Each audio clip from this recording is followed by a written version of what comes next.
இன்னைக்கு நம்ம பண்ணக்கூடிய ரெசிபி என்னன்னு பார்த்தீங்கன்னா ஒரு சூப்பரான evening time snacks recipe tea கடை கஜடா. இதை டீ கேக்குன்னு சொல்லுவாங்க. ஸோ வீட்டில் எப்படி செய்யறதுன்னு பார்க்கலாம் வாங்க.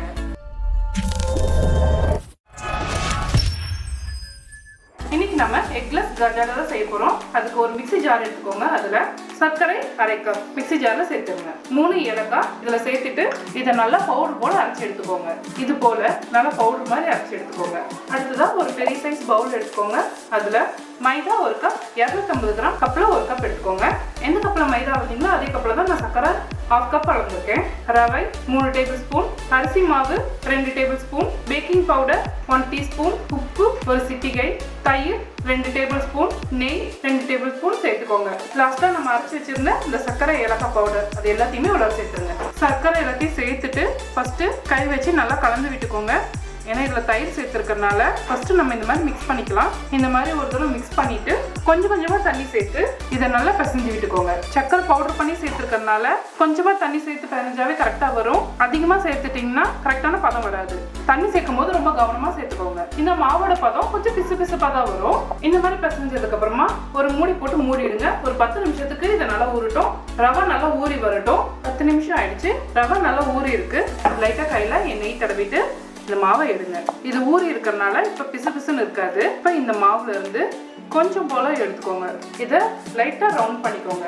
ரொம்ப அழகா ரவுண்டா பண்ணணும்னு இல்லை, இந்த மாதிரி எடுத்துக்கோங்க. இப்போ இதை அடுத்ததான் ஒரு கடாயில எண்ணெய் ஊற்றி சூடு பண்ணிக்கோங்க.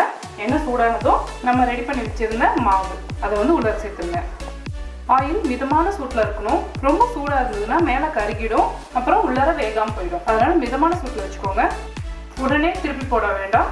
ஒரு சைடு லைட்டாக மெரூன் கலர் வந்தோடனே திருப்பி போட்டுக்கலாம். இப்போ நல்லா வேகட்டும். லைட்டாக கலர் வந்ததும் இன்னொரு சைடு திருப்பி போட்டுருங்க. மீடியம் ஃப்ளேமில் வச்சு நல்லா பொரிச்சு எடுத்துக்கோங்க. அவ்வளோதான். இந்த மாதிரி 2 சைடும் நல்லா திருப்பி போட்டு பொரிச்சு எடுத்துக்கோங்க. அவ்வளோதான், நம்மளோட டீ கடை கஜடா ரெடி. வெளியில நல்லா ப்ரௌன் கலர்ல, உள்ளார லைட்டா வெள்ளை கலர்ல இப்படிதான் இருக்கும். ரொம்பவே சூப்பரா வந்திருக்கு. இப்போ இது எல்லாத்தையும் எண்ணெயிலேருந்து எடுத்துடலாம். மீதி இருக்க மாவையும் இதே போலவே போட்டு பொரிச்சு எடுத்துக்கோங்க. அடுத்த பேட்ச் ரெடி ஆயிடுச்சு. நம்ம எடுத்த மாவோட அளவுக்கு எனக்கு 10 கஜடா வந்திருக்கு.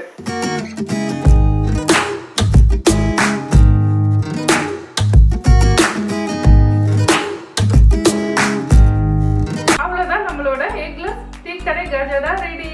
அப்படியே கடையில பாக்குற மாதிரியே இருக்கு. அதே ஷேப்லயே வந்திருக்கு. மேல நல்லா கிறிஸ்பியா இருக்கு. இப்ப நம்ம இதை டேஸ்ட் பண்ணி பார்க்கலாம்.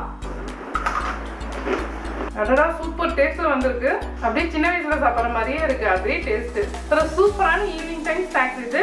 ஸோ கண்டிப்பா இந்த ரெசிபி வீட்டில் ட்ரை பண்ணி பாருங்க. மனமும் சுவையும் சேனலை சப்ஸ்கிரைப் பண்ணாதவங்க சப்ஸ்கிரைப் பண்ணிக்கோங்க. பக்கத்தில் இருக்க பெல் ஐக்கானை எழுதிக்கோங்க. லைக் பண்ணுங்க, ஷேர் பண்ணுங்க. உங்களுக்கு விருப்பமா இருந்துச்சு என்னோட ஷேர் பண்ணிச்சிங்கன்னா கமெண்ட் பாக்ஸ்ல கமெண்ட் பண்ணுங்க.